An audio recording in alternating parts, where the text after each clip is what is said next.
Well, welcome everyone, and welcome those of you on Zoom. This is the second part of the call out for the participation of the willing to participate in a worldwide nonviolent action to end the age of war. And I did part one on July 9th, and it's up on my YouTube and my website and such if you want to go watch the first half, which leads up to the second half. But when we did it the first time, the recording screwed up for the second half, so we're back to finish the project.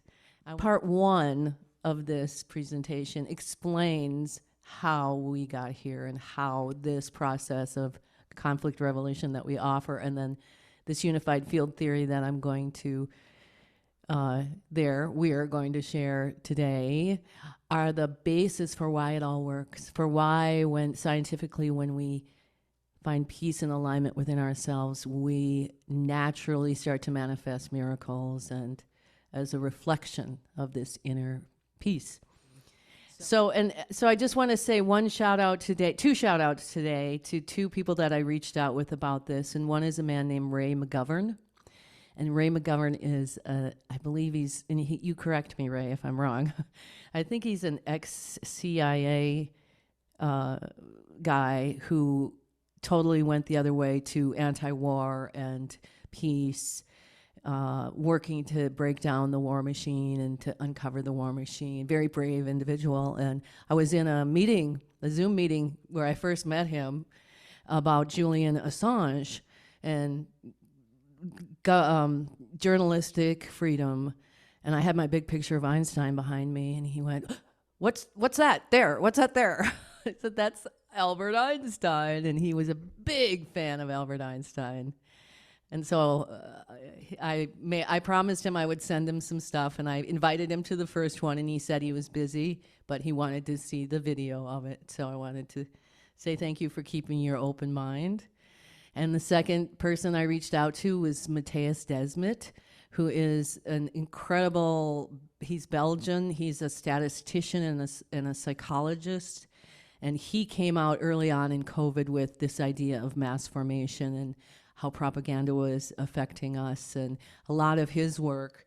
This is a beautiful book, the psychology of totalitarianism, not just in unraveling how we can keep our sovereign thoughts and feelings and decisions and not be usurped into a mass formation where we're just acting as groupthink, but he goes really deep into how we lost our way in terms of removing ourselves from the earth, and how technology has become this thing that really sometimes keeps us from the very things that are, in our depths. But I wrote out to him, and he answered right away too. So I'd like to say hi to Matthias.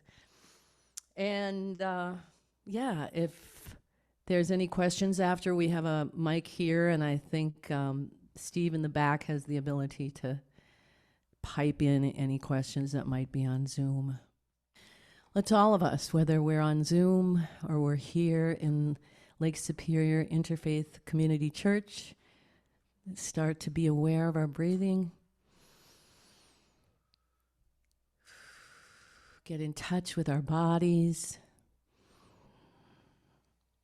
And let's visualize ourselves here on the shores of Lake Superior, surrounded in that violet flame that Jasmine evoked for us, inside this amazing crystal energy that we are privileged to be a part of here in the physical world.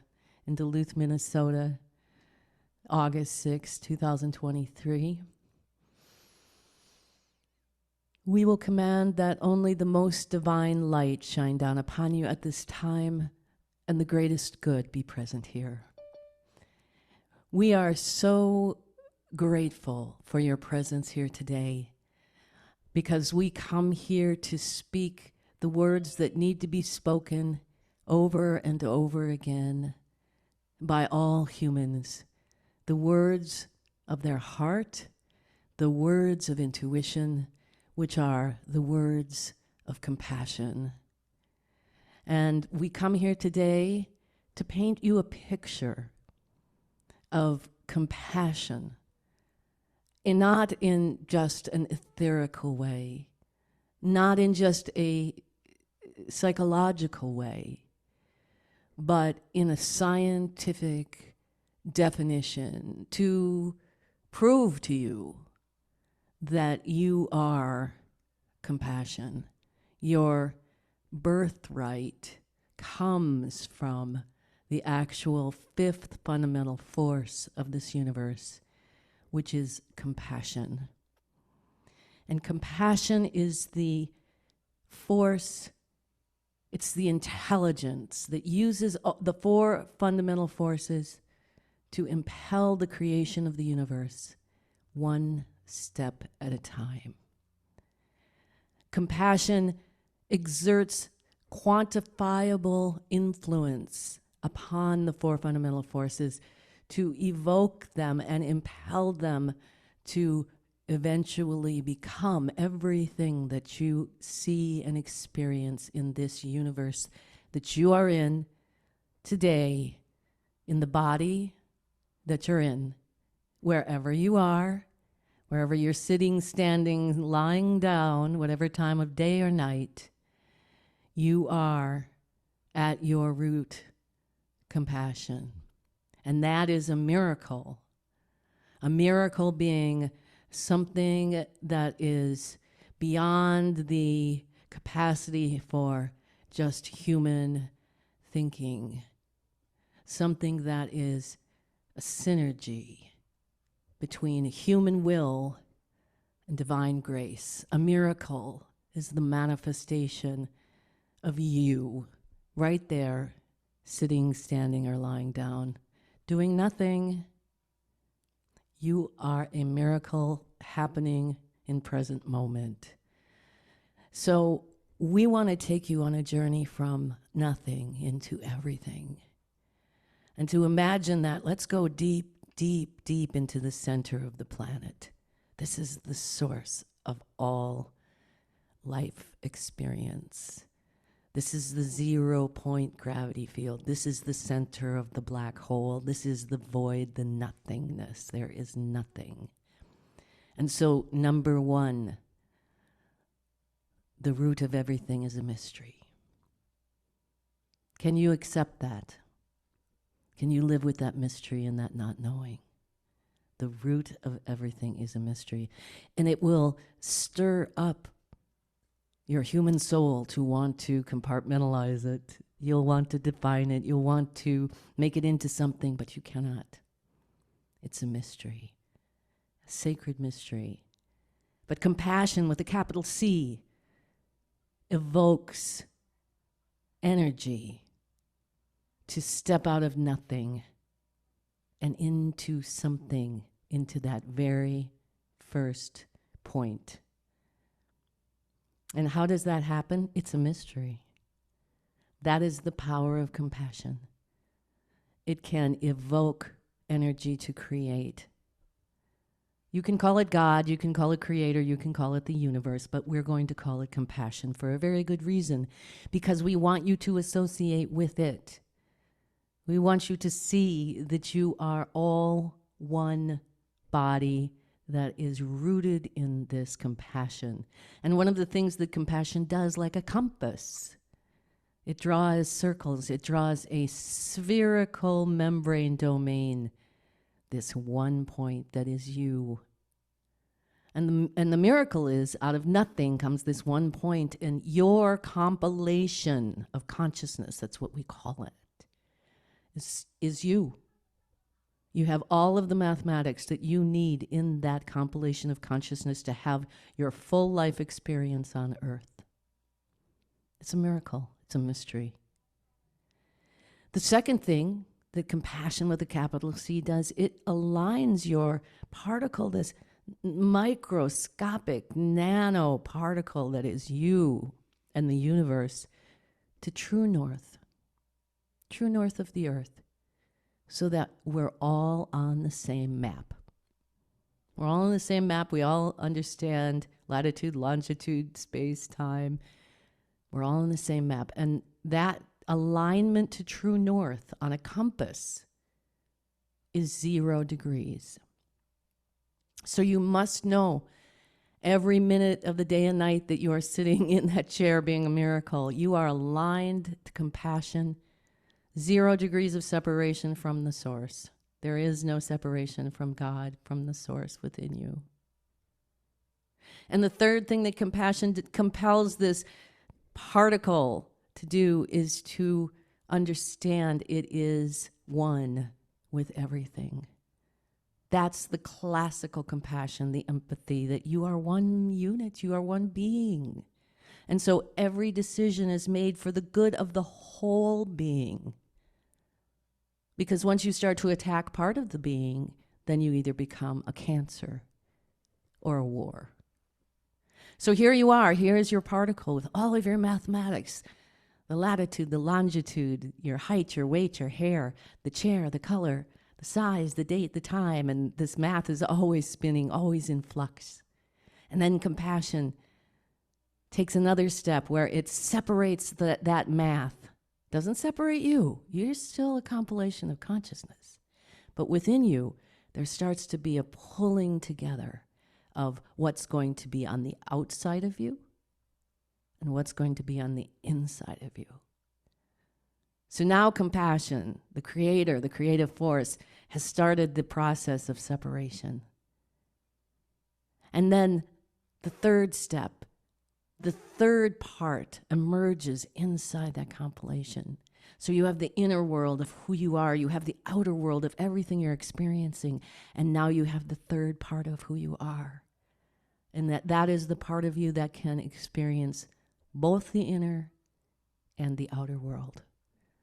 The part that is able to observe you the person, from the outside, and is able to separate and observe the world around you. And from this sacred triad, it's as if they are black holes that are bouncing against each other and constantly coming apart and coming together. And that kind of movement creates a big bang. And that big bang becomes a gravitational wave that leaves the source. Now we're headed to creation, still in the middle of the earth. And on that first part of that wave is what we call emotion with a capital E. Not just feelings, not just being sensitive. Emotion with a capital E. It is the primordial soup of physical reality. It's where there's the first signs of separation in life that is emerging from the source, but everything is still mixed in all together, but there is this vibration. And you have your absolutely unique frequency and vibration. All of the particles that are going to come together to form your body have the same vibration and frequency, and they're calling to each other. And just the same with the chair. Chair has the same frequency and vibration, and it's calling to itself. Those particles are starting to pull together, and in the next beautiful act of creation, that divides into two energies. So you have emotion, all that primordial soup that's flowing to become the physical universe, and then you have the voice. The sound emerges from all of those vibrations.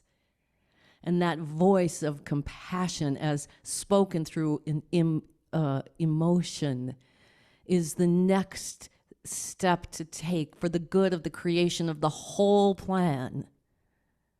Not just part of the plan, but the whole plan, because the voice of compassion knows all. And in yourself, in your heart, this intuition is telling you what to do for the good of all. At every minute that you're lying, sitting, standing, being a miracle. And then another miracle takes place where there is a third separation. And by the time we get into intellect with the capital I, all of these particles are starting to pull together, even more in form. Because intuition is saying, go be you. Go be you. And intellect is saying, I am Barbara. That is a chair.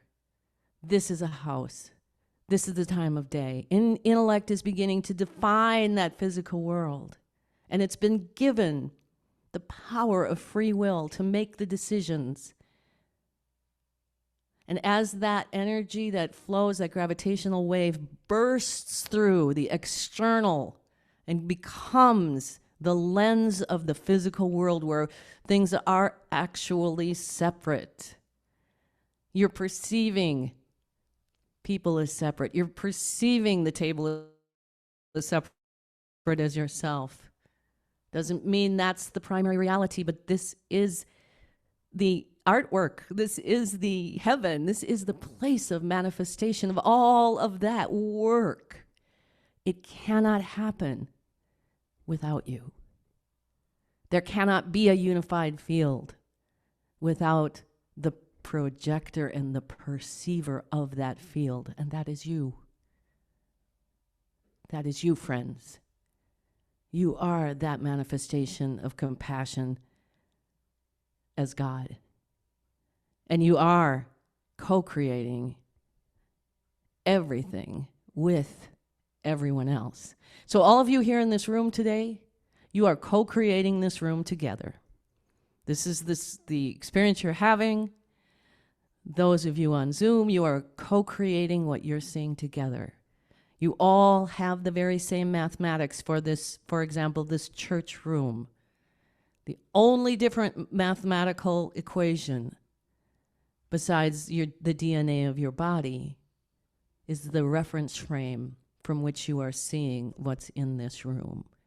And no one can have your reference frame. No one can possibly take up your space but you. And you are projecting all of this miraculous, mysterious energy that's come from your compilation of consciousness that's mysteriously been created just to be you, to express yourself, to express your voice completely uniquely from any other creature, being, or human that's ever been on the planet in your uniqueness. What a system. What a system. Can you now accept the mystery? Can you bow down to the mystery? You don't even want to try to understand this mystery, but you can be the mystery. You are the mystery. So here's this gravitational wave flowing up through the earth. Emotion is pulling together. Intuition is sending that information forward with commands. You go be a heart. You go be a liver. You go be eyes, telling the stem cells, impelling the heart to beat, impelling the whole system to work. And then you get into the intellect. And this is a perfect reflection of what's happening on this wave. Whatever is in that emotional being, whatever is happening in the intuitive sense, whatever that intellect is doing is perfectly projected into the lens and the experience that you have. Therefore, if your intellect, which holds free will, is in conflict with your intuition that's always telling you the mystical, magical step to take for the good of the whole, starting with yourself, if you say no to that voice within you, which you do daily, then that will perfectly reflect into your lens. That's how there can be evil. That's how there can be war. That's how there can be illness. Not because you're all evil and warring and sick, but because when that energy of your compassion working its way into human form is not in alignment, and your parts are not working, that's going to show up and naturally manifest. So if you can bring about this transformational change from within you by having so much self-awareness and so much commitment to witnessing yourself, to being responsible for yourself, to understanding what is emotion, what is intuition, what is my intellect doing, observing it, taking responsibility for it, and then changing it so that it reflects the self-love that compassion is bringing you. That will manifest perfectly in the lens. Now, that doesn't mean that, for example, you, Carolyn, you resolve some conflicts and you get peaceful within, and suddenly every single area of the world is suddenly going to burst out in peace. It doesn't mean that. But it does mean that if every person who has the capacity to do this does it, you start with yourself.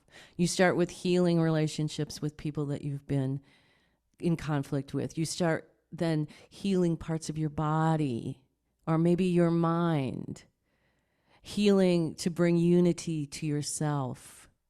And that in turn reflects in the people around you that you have relationships with that you might not even be in conflict with.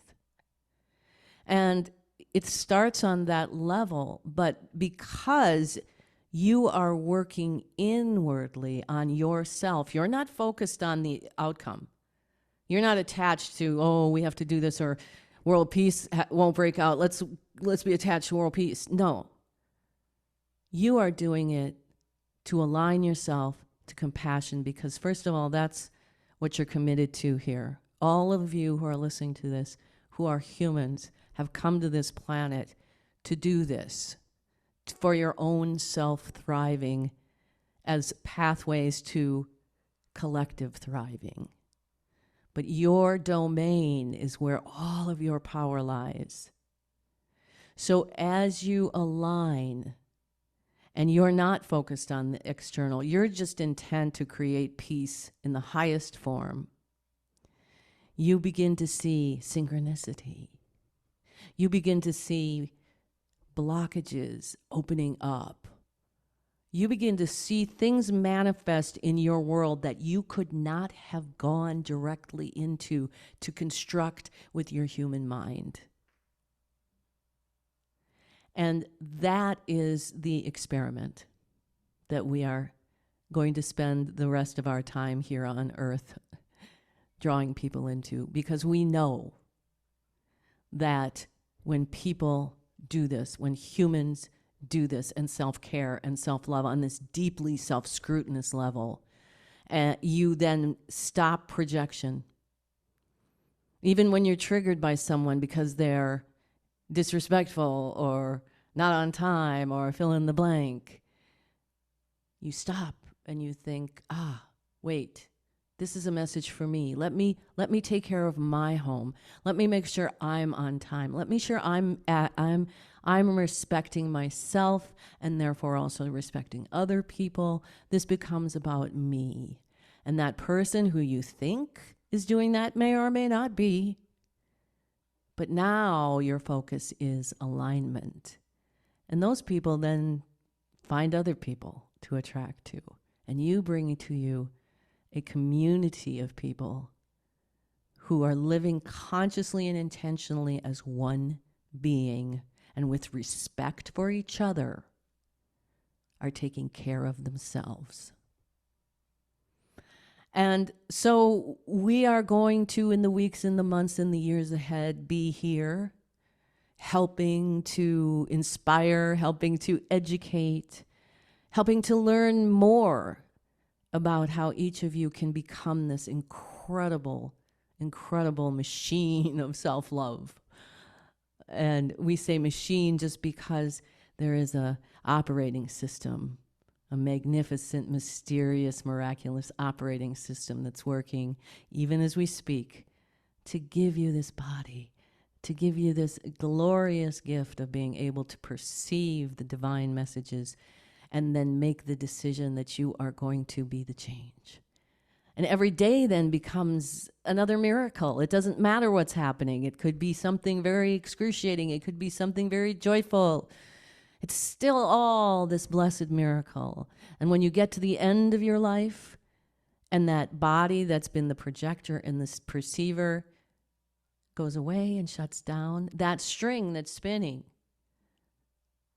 is going to continue. And that information, that blessed life, will be still an organism of life, of transformation, of evolution.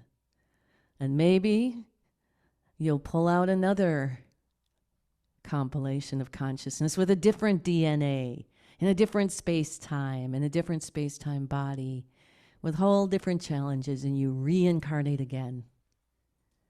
But this is the time. This is a time where anything's possible. And we want you to then dream big.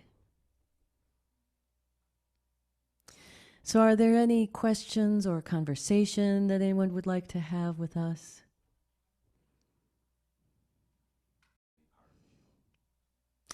Yes, so the question of, is there a way on a daily basis that you can teach your intellect to work in conjunction with the intuition? And yes, absolutely, that is in fact the work that we teach and train in conflict revolution. And the simple answer is that much like your heart and your stomach and your kidney, everything has a purpose and a job to do, and they work interdependently.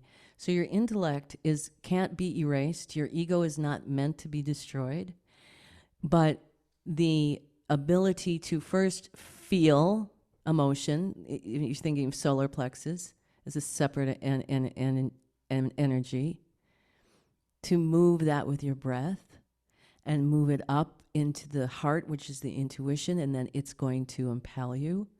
And then as it moves up into the intellect, this is that work, that daily work that you do. That there's two different things. One is to reduce your thinking, to just plain out stop thinking so much. Now, how you do that is one of the most difficult things in the world, because you have to think. But you can definitely every day, particularly in those times where you're standing in line at the supermarket or you're driving in your car and there's nothing particularly to do, you can step into a witness to yourself and you can observe, what are you thinking? And you can see, is it judgmental? Are you projecting? What's going on in that thought process? That's the first step to bringing all this into alignment.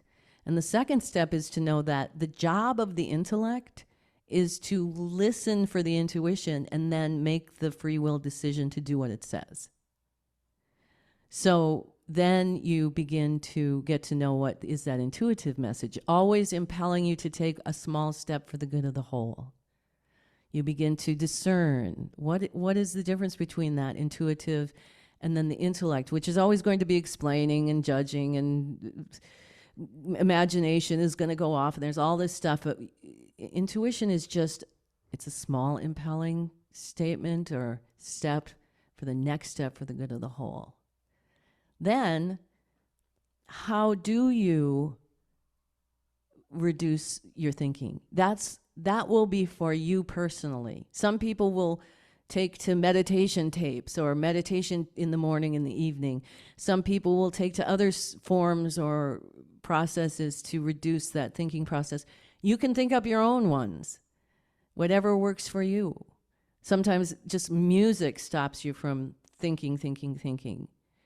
But then, how often are you going to be able to step into a witness and observe what you're actually thinking and then change it in that moment? So when you're judging yourself, oh, I'm just no good. And you step out and you can stop and say, wait a minute, what is this thought? How are we going to transform that into something? And with conflict revolution, there's a simple formula, is that whatever you're thinking, think the opposite of it. So if you're thinking you're so bad, think of how grand you are. Or if your ego is puffed up and thinking how important and grand you are, think about how really unimportant you are. So take your intellect through these exercises of the full picture, because that's its job, is to define what's going on and then redefine yourself. But the operative is the witness that actually catches you in the act and then makes a different decision. You know, you can have really bad thoughts all day long, and at the end of the day, you can go back and look back and see, oh gosh, I was thinking that. But when you catch yourself in the act and make the intention and the change to change it while it's going on, that's a rudimental change. That's change in the root, not just in the arena of the conflict or up in the intellect. Changes the whole system. It aligns the system to compassion, and then it starts to have a cascading effect where intuition can be heard. Now you're doing more of intuitively. You don't have so much clutter, clackety in the head. That's a lot of the conflicts that go on. It's just the noise in the head. So, and once that happens, we feel like people get on to the thriving of it. People get on to the freedom and the self-love of not having so much intellect, and suddenly wrestling with it doesn't seem quite as hard, and it seems really important. And then you start to make headway, and then worlds open up. But I want to clarify about energy. And the question actually going to be, what is energy? So am I saying that passion is energy? Passion? Is that what you said? Yes. Yes. Energy creates passion. But energy is more like intention. Intention. Because when compassion impels energy to become consciousness, so it's an intention to, it's activating the intention to create your life out of the nothing. And it creates that consciousness that creates that compilation of consciousness. Then when the consciousness in that compilation interacts with all of those mathematics of how big is the chair, what color is the chair, where are you, all of those things. Consciousness plus all of that math eventually equals the mass, or equals matter. That's the separation in the lens. So energy is more that silent intention to bring life. So this modifies the equation E equals MC squared? E equals MC squared is the unified field. And so the energy, the intention is equal to the mass created. The mass times the speed of light squared. When we talk about the gravitational wave, yes, does this give gravity a new definition? Yes. Gravity is the individual vibration that each compilation of consciousness is infused with, that unique frequency and vibration that is unique to that being, that individual. And as the emotion comes out of the source and creates that primordial soup, all of the they're actually reflections, just infinite reflections of that one compilation and all that math that are you, then are pulling together as it moves up that wave, pulling together to eventually create form. And then that is what gravity is. That's what gravity becomes. I see. Thank you so very much. Yes. How we're hearing that we may go to fifth dimension life, probably, or definitely, depending on our point of view. And do all the games change in fifth dimension? Do we still have the responsibility, and opportunity to bring compassion?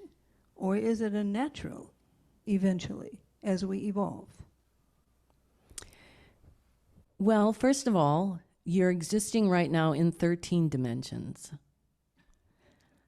Your physical, intellectual mind that's in your body, that's in the lens, is experiencing probably 5 dimensions now, the 3 of space, and then of time, and then of, you might call it a witness, so to speak, of all of that awareness, that mystical awareness.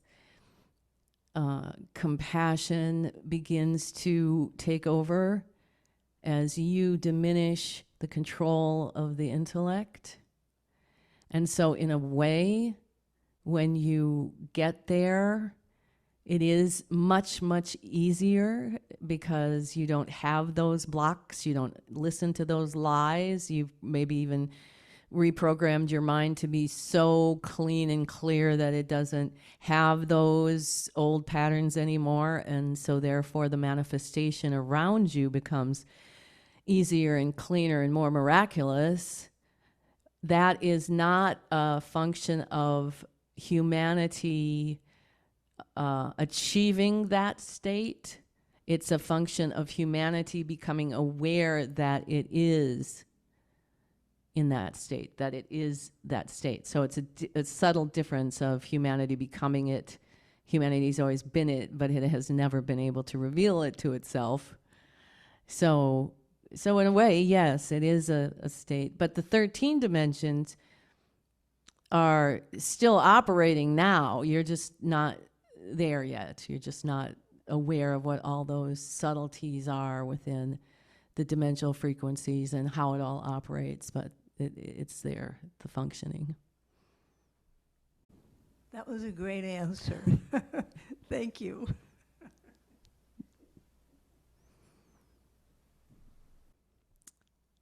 Well, if there are no more questions, we're going to close the channel up for this afternoon with our deepest thanks. It's such almost a luxury to be able to sit in this sacred space that holds generations of people who have been committed to love, committed to bringing onto the planet via their bodies this higher frequency of understanding, been a part of the evolution of consciousness. And if you think back just as an example with this sturdy little church, is that if you think about how culture was 100 years ago, that what was the state in 1923 of psychology? What was the state of science? What was the state of economics? And how did the world globally communicate and relate to each other? And how did the ordinary citizens in Duluth, Minnesota, who knew there was a greater reality beyond just the physical world and were willing to participate in the experimentation of what that means? What do we do? There was a mystery about how to do this, and then some information would come via a book or perhaps a newspaper clipping about someone else in some other part of the world who might be experimenting in this way. And then there was of course the skeptic and the naysayers and those who didn't believe in what these ordinary citizens were doing to explore the nature of reality back then, 1923. And the world was torn apart by this war that was horrific. It killed more people than any other event that was recorded in human history, and people were saddened and grieving and appalled, and they wanted to know, how do we pull our world back together so we remember that we are all humans here on this planet? And one of the forces in that evolution was how this church started, was that the ancestors were coming from the other side with what they know now that they didn't know when they had human bodies. And they begin to reach over, and people here started to listen and started to find that this really was loving information. These weren't evil spirits trying to capture the souls of those who were talking to the dead. These were loving, even seemed like angelic forces that wanted what was best for everyone, that wanted to help, that wanted to celebrate the oneness and the unity and the beauty of how life really is. That when you find out after your body dies and you go to afterlife and you realize so many more things. Here, this is what happened. And so here, now we are in 2023 with the world at where it is. And we have all the hope and inspiration and intention to help bring this transformation once and for all into the light. And it's not just overnight. It's generations of human existence who have been working for this. And you have remarkably and smartly decided to reincarnate during this time, because your energy and your intention and your hope and your prayers are needed more than ever. Your expertise, all of you who, some in this church were people back then, reincarnated. It doesn't surprise you, does it? And so this is a beautiful dance of great cooperation that you are all a part of, and we love dancing with you, and we look forward to, as you move forward, that you're going to watch and be amazed. Namaste.